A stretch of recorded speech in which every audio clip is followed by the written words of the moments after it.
La mayoría de personas que conoces vive en una prisión que nunca verán.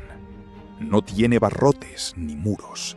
Se construye con cada capricho aceptado, cada impulso sin cuestionar, cada comodidad elegida en lugar de lo correcto.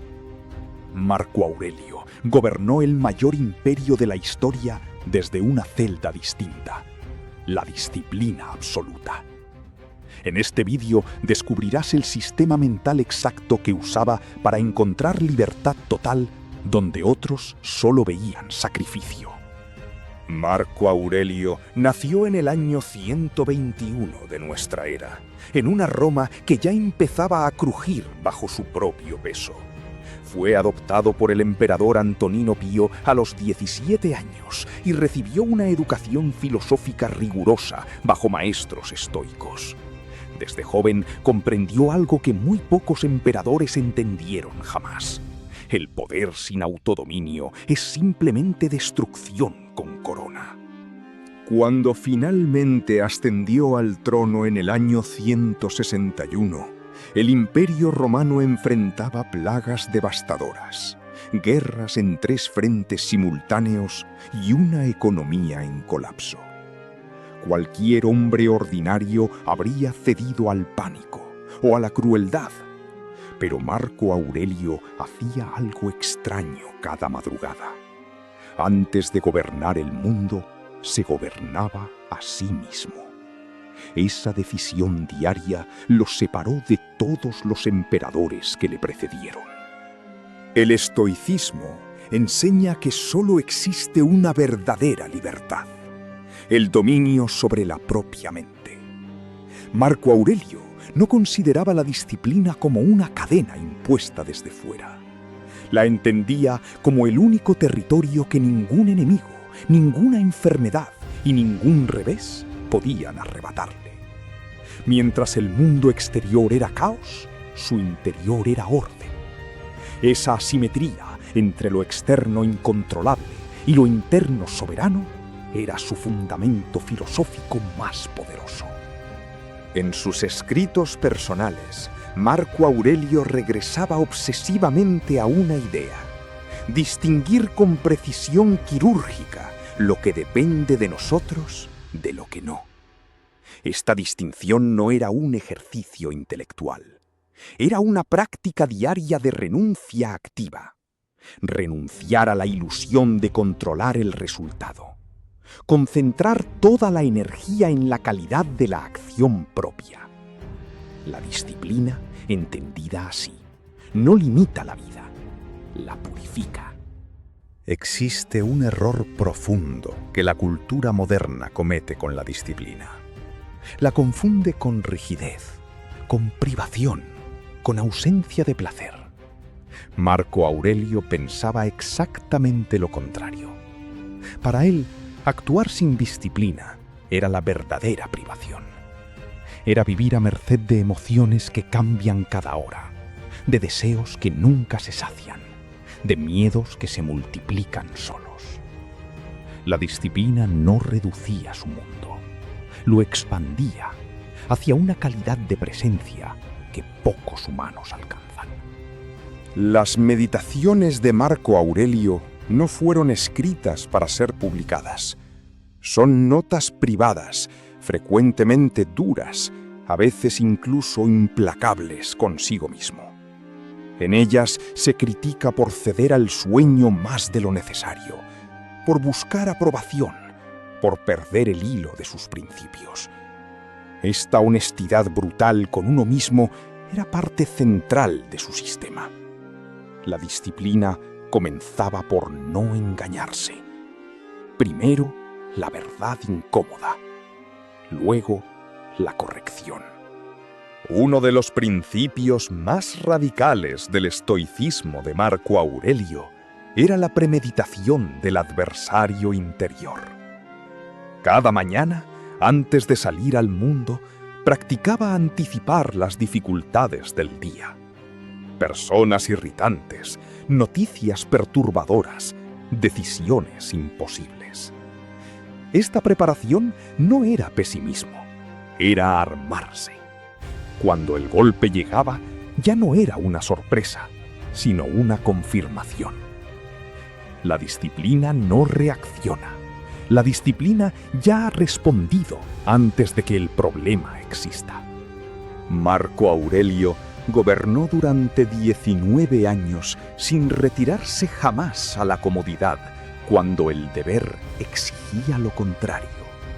Pasó años en campaña militar en los Balcanes, durmiendo en tiendas de campaña mientras podría haber ordenado a otros que lucharan. No lo hacía por heroísmo performativo. Lo hacía porque comprendía que la coherencia entre pensamiento y acción era la única forma de ser libre. Un hombre que predica lo que no practica no ha pensado nada, solo ha hablado. La disciplina de Marco Aurelio no excluía la emoción. Este es quizás el malentendido más extendido sobre el estoicismo. No se trata de suprimir lo que se siente, se trata de no ser gobernado por ello. Marco Aurelio lloró cuando murió su maestro. Sintió tristeza, fatiga e incertidumbre. Pero ninguna de esas emociones tomó jamás las decisiones por él. Sentir no es debilidad. Ser arrastrado por lo que se siente sin examinarlo sí lo es. ¿Cómo se traduce esto a la vida contemporánea? El primer paso es construir una práctica de reflexión matutina antes de conectarse al mundo exterior. No como ritual vacío, sino como inventario. ¿Qué valores guiarán las decisiones del día? ¿Qué situaciones difíciles pueden aparecer? ¿Cómo responder desde principios y no desde reacciones? 10 minutos de esta práctica, sostenidos durante meses, reorganizan la arquitectura entera de cómo se vive. Esto no es filosofía abstracta, es ingeniería del carácter. El segundo paso práctico es elegir una sola cosa por día que se haría aunque no se tuvieran ganas. No por masoquismo, por entrenamiento de la voluntad. Marco Aurelio escribía sobre la resistencia al sueño, al exceso en la mesa, a las palabras innecesarias. Cada pequeña renuncia cotidiana fortalece el músculo del autodominio. Con el tiempo, ese músculo no necesita esfuerzo para activarse. Se convierte en carácter. Y el carácter, a diferencia del estado de ánimo, es permanente. El tercer paso es practicar la indiferencia selectiva hacia el juicio ajeno. Marco Aurelio era objeto de críticas constantes, traicionado por generales, vilipendiado por senadores. Sus escritos revelan que escuchaba las críticas, extraía lo útil y descartaba el resto. No desde la arrogancia, sino desde la claridad sobre qué voces merecen autoridad sobre la propia vida. Preguntar, ¿es esta persona alguien cuya vida admiro? Si la respuesta es no, su opinión no modifica la dirección. Existe una historia registrada en los anales romanos. En sus últimos años, enfermo y agotado, Marco Aurelio recibió la noticia de que su general más cercano había intentado proclamarse emperador en su lugar. Muchos esperaban una respuesta de furia. El emperador permaneció en silencio un largo momento. Luego preguntó: ¿ha muerto alguien por su causa?